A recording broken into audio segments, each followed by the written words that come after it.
है। कई बार हम हमारे जीवन में कुछ लक्ष्य निर्धारित कर लेते हैं। जैसे मुझे एक टाइम पीरियड के अंदर प्रोफेशनल लाइफ में एक सर्टेन ग्रोथ चाहिए है और हम उस दिशा में अपने आप को पूर्ण रूप से झोंक देते हैं। लेकिन महाराज जी, फिर भी कई बार ऐसा होता है कि हम वो लक्ष्य पा नहीं पाते उन लक्ष्य को, और उस कारण से हमें डिमोटिवेशन हो जाता है। और डिमोटिवेशन के कारण हम फिर सोचते हैं, विचार करते हैं कि काम फिर से हम उस तरह से करें नहीं करें। तो महाराज जी, हम इसे कैसे मैनेज कर सकें? सबसे बड़ी भूल होती है व्यक्ति इस संसार में एक रास्ता चुनता है, उसको ये मालूम नहीं रहता है कि इस रास्ते की मंजिल कितनी दूर है। रास्ते पर मंजिल का विज्ञापन पड़ा कि ये मंजिल बहुत अच्छी है, बहुत बढ़िया है, दौड़ पड़े। उस मंजिल के आकर्षण में हम इतना आग भूल गए कि हम ये भूल गए कि हम अपनी जिंदगी में वो रास्ता तय कर पाएंगे या नहीं कर पाएंगे। हमने आकर्षण देखा, नहीं बिल्डिंग बहुत अच्छी है, मंजिल बहुत अच्छी है, वहाँ पहुँच गए तो हमारा जीवन सुखमय हो जाएगा। लेकिन चले तो चलते चलते जिंदगी की शाम हो गई, बिल्डिंग आई नहीं। बिल्डिंग गलत नहीं थी, रास्ते की दूरी को हमने ध्यान नहीं दिया। इसी प्रकार कई लोग इतने महत्वाकांक्षा हो जाते हैं कि वो विज्ञापन पढ़ के, दूसरों से सुन करके ये पोस्ट में, ये कार्य में इतना वो है, दौड़ पड़ते हैं और उनकी कुव्वत इतनी होती नहीं कि वो वहाँ तक पहुँच सकें। उस कारण से उनको गड़बड़ होना पड़ता है। ऐसे लोगों के लिए हमेशा लोग कहा करते हैं कि हर व्यक्ति को जिस कदम पर जा रहा है, जिस रास्ते पर जा रहा है, जिस कार्य को करने जा रहा है, उसको तुरंत ये सोचना चाहिए कि यदि इसमें सफल नहीं हुआ तो क्या करूंगा। ये पहले सोचना चाहिए। व्यापार करते समय सोचना चाहिए, यदि मैं सफल नहीं हुआ तो क्या तैयारी है। सफल नहीं हुआ तो क्या तैयारी है। आप कहीं भी जा रहे हैं, जैसे मान लीजिए आप गृहस्थी में प्रवेश करते हैं, तो दोनों को ये सोचना चाहिए कि यदि विफल हो गया तो क्या तैयारी है। चाणक्य ने यही नीति चंद्रगुप्त को दी थी कि तुम सदा जीतने की तैयारी करते हो, मुझे इस प्रश्न का जवाब दो, हार गए तो क्या तैयारी है। और यही जैन दर्शन कहता है, तुम रात में सो रहे हो, सुबह उठोगे? बोले हाँ उठूंगा। रात में मर गए तो क्या तैयारी है। सुबह उठने की तैयारी है कि नहीं? अब वो तो पूरी महाराज पूरी तैयारी है सुबह उठने की। सब कुछ सुबह उठ करके ये करना, ये करना, ये करना, सब कुछ व्यवस्थित करके सोते हो। वो तो है ही तुम्हारी, सभी करते हैं। लेकिन रात में यदि नहीं उठे तो, रात में यदि मरण कर गए तो क्या तैयारी है। इसी को जैन दर्शन कहता है, कम से कम 9 बार मनोकार मंत्र के पढ़ के सो, ये तैयारी है। यदि मैं सुबह उठ गया तो ये सब करूंगा, नहीं किया तो मैं 9 बार नमोकार मंत्र पढ़ के सोया हूं। हे भगवान, मैं जब तक निद्रा में हूं, मेरे और आत्मा के साथ संबंध सब त्याग कर लो। सब तैयारी करके सोया, दोनों हाथ में लड्डू। मर गए तो ठीक, और जिंदा रह गए तो तैयारी सब है ही। हर व्यक्ति को यही सोचना चाहिए। हम शिखर जी जा रहे हैं, पहुंच जाएंगे, नहीं पहुंचे तो क्या तैयारी है।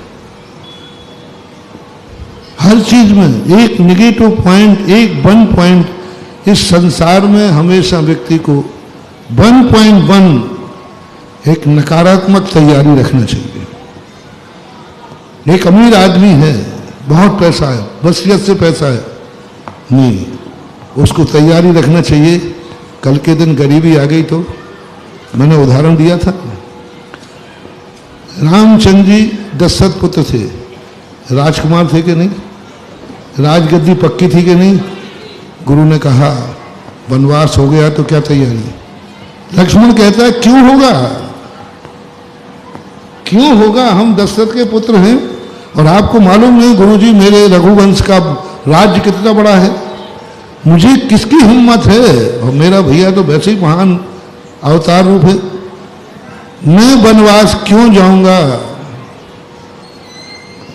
मुझे वनवास देने वाला दुनिया में कौन पैदा हुआ है, और मेरे भैया को वनवास, असंभव।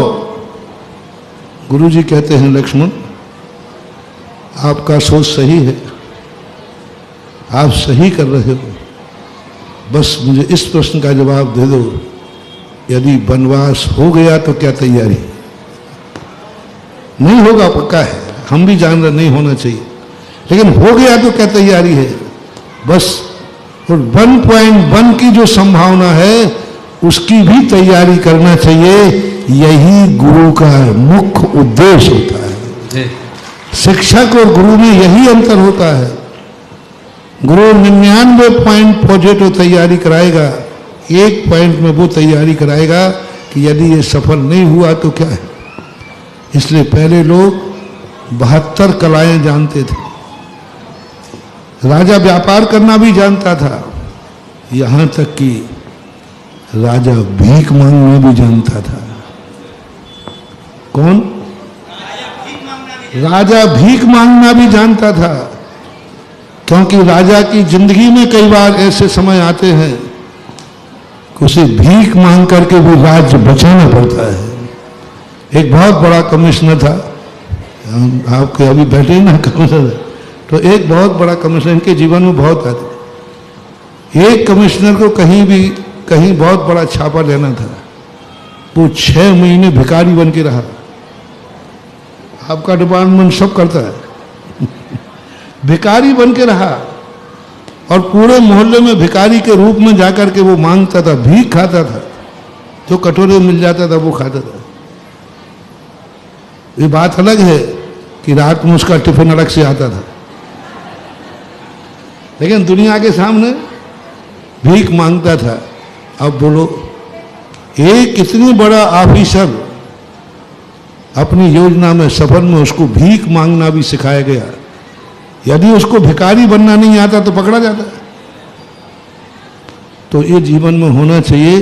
नीति है, कितनी बड़ा राजा क्यों ना हो, उसे भीख मांगना भी आना चाहिए, उसे मजदूरी करना भी आना चाहिए। महाराणा प्रताप इतने बड़े राजा थे, उन्होंने भीलों की बस्ती में रहकर के भील जैसी जिंदगी भी जीना आना चाहिए, तभी बच पाए, नहीं तो बच नहीं पाते। यदि राणा प्रताप भीलों की बस्ती में मजदूरी करना नहीं जानते, खंती खोदना नहीं जानते, तो राणा जी सुरक्षित नहीं रह पाते। इतना बड़ा राणा, चित्तौड़ का महाराणा, भीलों की बस्ती में जाकर भील बन गया। सामान्य भीलों जैसी जिंदगी जी रहा है। कोई ये नहीं पकड़ पाया कि ये राजा है, तो उतनी मेहनत करता, उतनी मजदूरी करता, उतनी सब कुछ करता। सब लोग समझते कि राजा होकर इतनी मेहनत कर ही नहीं सकता, लेकिन थी तैयारी थी। ये तैयारी प्रत्येक व्यक्ति को रखना चाहिए। ऐसा हमें